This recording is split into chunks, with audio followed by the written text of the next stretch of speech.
Selamat siang dan salam sejahtera buat teman-temanku yang aku cintai dimanapun berada. Pada hari ini saya akan mau sharing pengalaman saya bagaimana sih berpacaran dengan orang Cina.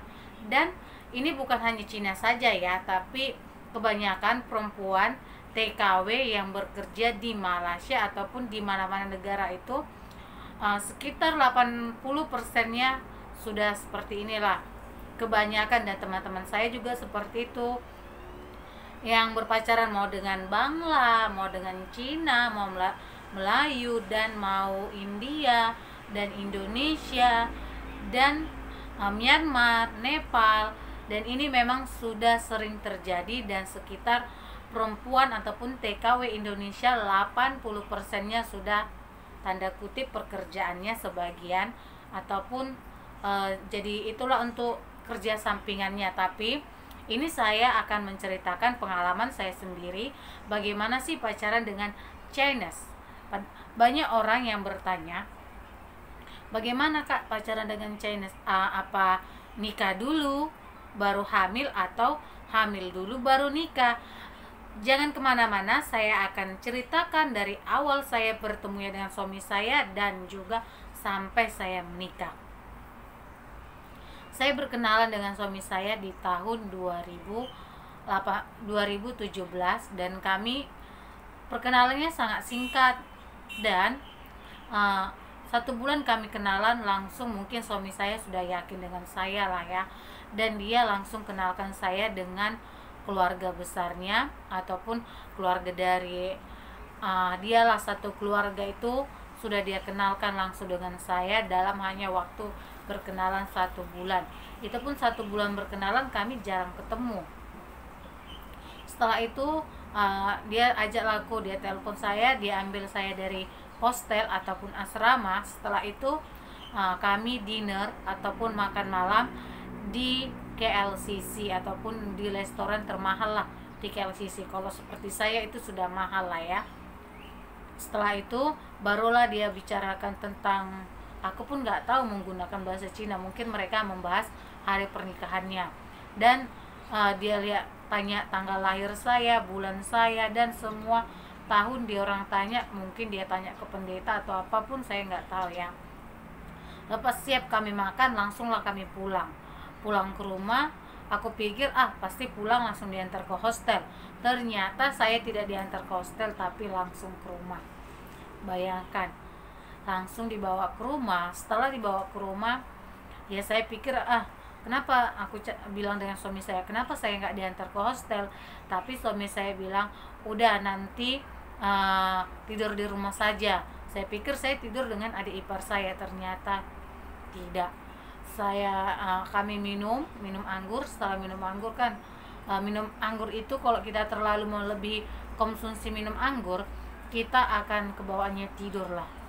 Pas itu saya tidur di kamar itu dan juga dengan suami saya, sampai suami saya gini, dia pikir saya tidak perawan lagi, ternyata saya masih perawan di situ.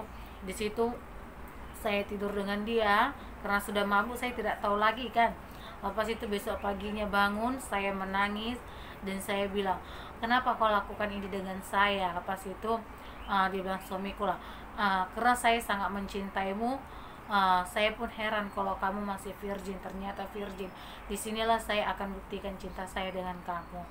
Di situ saya mau putus asa ataupun sudah hampir mau mati lah, karena kan mahkota yang satu-satunya yang sudah saya jaga selama puluh-puluh tahun, ternyata tanpa ada ikatan pernikahan kami sudah tidur satu rumah.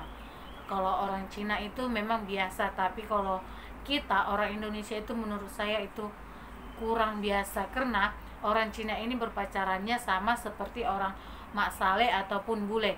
Orang itu tinggal satu rumah dulu, kalau cocok oke nikah, kalau tidak cocok oke go, seperti itu.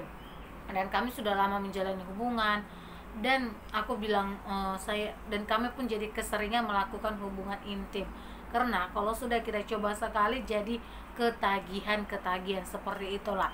Dan akhirnya saya dengan suami saya menikah di tahun 2018 di bulan 5 tanggal 28 kami menikah. Jadi kami sudah banyak, udah gimana ya, tidak ada lagi lah misalkan terkejutnya gimana sih malam pertama, tidak ada. Di malam pertama pengantin itu tidak ada lagi, karena kita kan sudah duluan merasakannya. Dan ini bukan hanya saya saja, tapi kebanyakan TKW Indonesia yang hancur ya karena begitu. Dia banyak orang mengatakan janji-janji manisnya dengan kata-kata godaan laki-laki. Ternyata ada yang kalau nikah syukur, kalau tidak nikah ya sudah. Jadi yang laki-laki yang lain akan merasakannya nanti, ya kamu tidak ini, dan jadilah kejelekan ataupun jadilah pertengkaran. Kebanyakan kan lelaki ini egoisnya aja.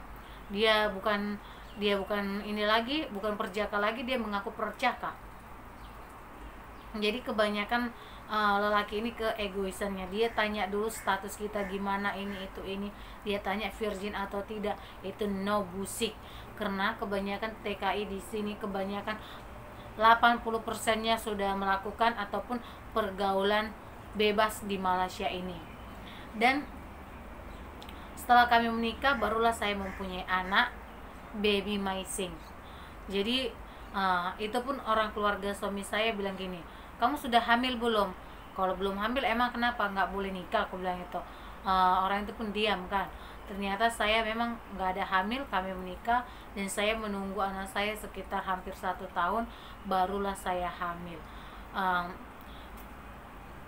Beginilah pekerjaan ataupun orang TKI untuk mau mengenal laki-laki pasti harus menggunakan ini dulu, tanda kutip lah, melakukan hubungan intim dulu. Kalau misalkan suka sama suka, oke, lanjut. Kalau enggak, ya udah putus. Seperti itu.